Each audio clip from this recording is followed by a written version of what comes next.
Olá, meus queridos e queridas, aqui é Júnia Lemos do canal História com Júnia Lemos e hoje nós vamos finalizar nosso estudo sobre Roma. Nós vamos pegar a última parte aí que nós vamos chamar de Império, que vai de 27 a.C. a 476 depois de Cristo. Essa parte aí nós vamos ver que começa sendo marcada por um triunvirato. 3 homens escolhidos pelos patrícios para exercer o poder executivo em Roma. A função desses 3 tinha que consistir em reter, combater o avanço da plebe dentro de Roma. Eles tinham que governar em função, então, dos patrícios e tentar evitar a ascensão da plebe. Nós vamos ver que dentro desse triunvirato, nós temos 3 pessoas importantes aí. Júlio César, Pompeu e Crassius. Vocês vão ter que guardar o nome de todos. O interessante aí, desses 3, o que nos interessa mais é Júlio César. Mesmo porque ele vai acabar se tornando um ditador perpétuo. Mas antes, vamos entender por que nós precisamos gravar mais Júlio César do que os outros. Júlio César, mesmo como um dos membros do triunvirato, ele continua sua expansão pela Gália afora. Nós já falamos que a Gália compreende a região dos gauleses, França, Itália e por aí afora. Nós vamos ver que o Júlio César está mais concentrado na parte da França agora. Ele está promovendo vitórias, se expandindo bastante dentro do território e tudo mais. E ele é acusado por Pompeu de estar gastando verba pública demais com essa batalha.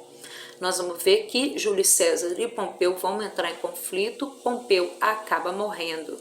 E antes da morte de Pompeu, Crassius já tinha também morrido em batalhas. Sobra só Júlio César. Júlio César vai ser escolhido pelos patrícios para ser o ditador perpétuo romano. Lembrem, a ditadura em Roma era uma coisa que poderia ser implantada, era constitucional. Em momentos de perigo, momentos de ameaça política ou de ameaça de guerra, você podia implantar a ditadura. Tá? Então não é uma coisa inconstitucional, não. Para eles é permitido. E o Júlio César foi escolhido como ditador perpétuo porque a função dele teria que ser conter o avanço da plebe. Só que nós vamos ver que ele não vai fazer isso. Ele vai governar de forma diferente. Uma das coisas que ele vai fazer aí é promover cidadania para romanos de terras conquistadas. Ele vai então romanizar os estrangeiros. E, consequentemente, com isso, ele acaba aumentando o número da plebe dentro do território. Outra coisa que ele vai fazer também, ele vai aumentar as obras públicas dentro de Roma. Tudo isso aí vai levar os patrícios a terem um sentimento de insatisfação com Júlio César. E eles vão dar um golpe para matar Júlio César. Eles vão reunir e vão apunhalar Júlio César. Dentro dos envolvidos aí da morte do Júlio César, dizem que até o próprio filho adotivo dele estava, Vem daí a frase, até tu, Brutus, Marcus Brutus seria o filho adotivo de Júlio César, que também está envolvido nos golpes de punhal que foram dados a ele. Então agora vamos ver o segundo triunvirato.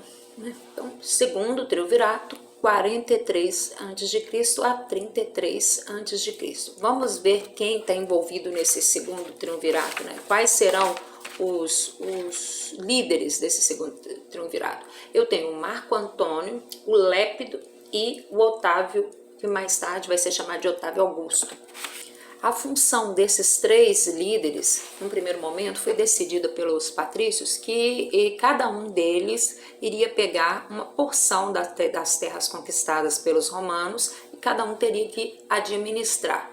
Só que nós vamos ver aí, cada um teria que administrar uma porção de terra separada aí. Só que nós vamos ver aí que eles vão entrar em conflito interno, um contra o outro. Primeiro nós temos Marco Antônio e Lépido. O Lépido acaba morrendo, depois nós temos o Marco Antônio e o Otávio na Guerra de Átio, e vamos ver que o Marco Antônio parte dessa também. Sobra o Otávio, ou Otaviano. Otávio vai se proclamar aí como Otávio Augusto, ou seja, Augusto é divino. Ele se autoproclama então como o divino, e aí nós vamos conversar, ver o período do Império, né, com Otávio Augusto aí, como um dos primeiros aí, né? O Império vai de 27 a.C. a 476 depois de Cristo. E uma das coisas que nós vamos ver aí no Império é a Pax Romana, né? Os romanos começam a perceber que eles precisam dar uma pausa na expansão, resolver os problemas internos para depois mexer com conquistas de terra. Além da medida da Pax Romana, nós vamos ver também que nesse período inicia a famosa política do pão e circo, né? Nós vamos ver que o Otaviano aí vai ser um dos que vai iniciar essa ideia, e essa ideia de pão e circo até hoje é usada pelos políticos e tudo mais, né? Consiste em entretenimento, entreter a sociedade, o povo, a plebe, e dar alimento para essa plebe. Em troca você não tem esse povo questionando, nem se rebelando contra o governo. Nós vamos começar a ver também o surgimento do cristianismo aí mais para frente, né? Devido às expansões que Roma fez e tudo mais, nós vamos ver que o cristianismo acaba penetrando dentro do território romano. E nós vamos ver um problema sério aí. Roma é politeísta. Como ela vai lidar com o cristianismo, né, monoteísta? Nós vamos ver aí que eles vão usar a política do pão e circo para se livrar desses cristãos, né? No Coliseu, onde eles colocavam cristãos aí para enfrentar animais, enfrentar gladiadores e tudo mais. Enquanto isso, entretinha a plateia aí, a plebe, que assiste todo o espetáculo e ao mesmo tempo se livra do cristão que estava chegando. Essa perseguição que os cristãos vão sofrer aí, nós podemos contextualizar nos dias atuais, né? E trabalhar a questão da perseguição religiosa, da intolerância religiosa que nós vivemos nos dias atuais. E podemos trabalhar muito bem como argumento de redação.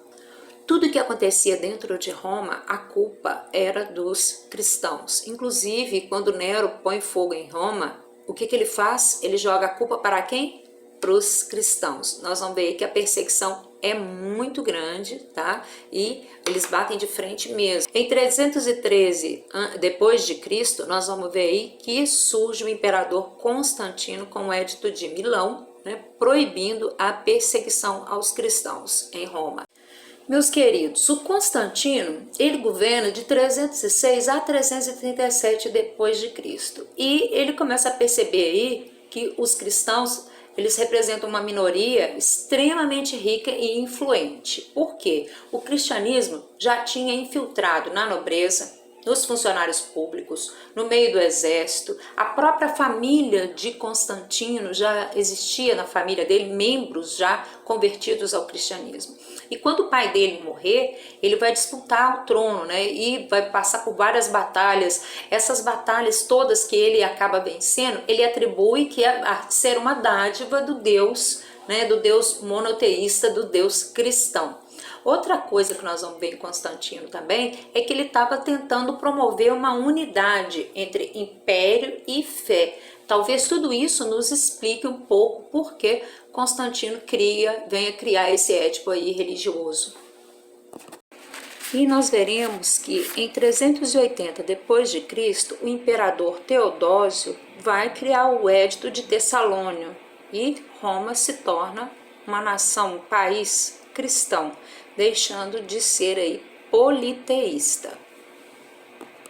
Então agora nós estamos nos aproximando do fim do Império Romano, né? Vamos voltar um pouquinho no que nós vimos hoje. Uma das coisas aí, das causas que nós vamos ver a decadência romana aí, é a própria Pax Romana que nós estudamos. Nós vamos ver que Roma, ela diminui, praticamente para, né, com as expansões, com as guerras externas, para tentar resolver os problemas internos, e com isso nós temos a decadência da mão de obra escrava, né?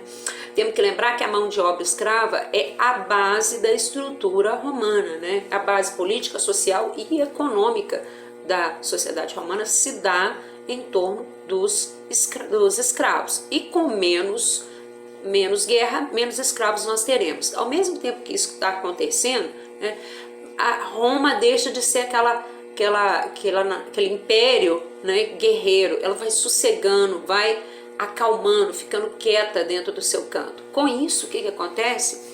Os bárbaros começam a migrar para dentro de Roma. Quem é bárbaro? Né? Quem é considerado bárbaro? Para o romano, né, bárbaro é o estrangeiro. O grego, né, ele chamava de bárbaro aquele que tinha uma cultura diferente da dele e que tinha um sotaque, né, ou uma fala, uma língua diferente que ele não conseguia compreender. Né? O grego via os bárbaros falando e pro grego os bárbaros falavam barra, barra, barra, na hora só ouviam esse som, né? Barra, barra. E aí eles vão chamar o estrangeiro de bárbaro. E os romanos seguem aí com essa mesma ideia, né? Aquele que é diferente dele, que é extremamente diferente culturalmente e tudo mais, ele vai chamar de bárbaro.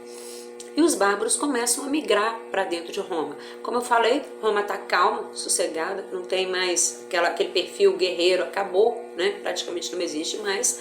E os bárbaros, principalmente do leste europeu, os godos, os visigodos, os ostrogodos, eles começam a migrar para Roma em busca de terra, né? Em busca de um local para plantar.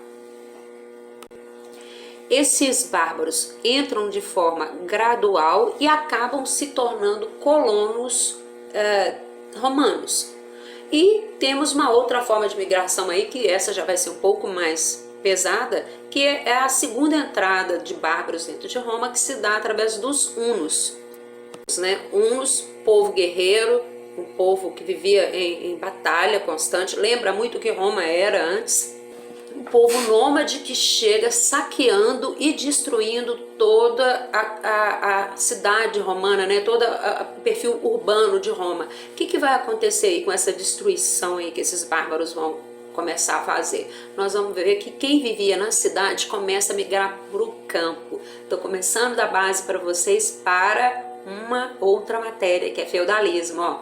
Então, em busca de proteção, o pessoal dos centros urbanos abandonam a cidade romana, o centro urbano romano, e vão migrar para o campo, né, fugindo das invasões dos bárbaros em busca de proteção.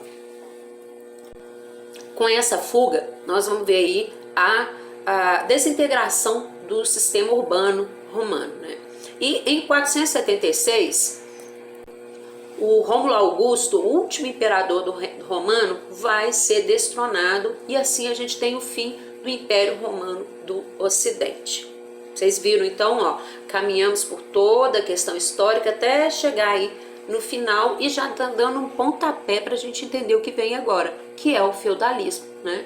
Que ele vai herdar heranças aí de Roma antiga e tudo mais. Então é isso, meus queridos. Eu termino por aqui, acabamos então o nosso estudo de Roma Antiga e aquele lembrete, hein?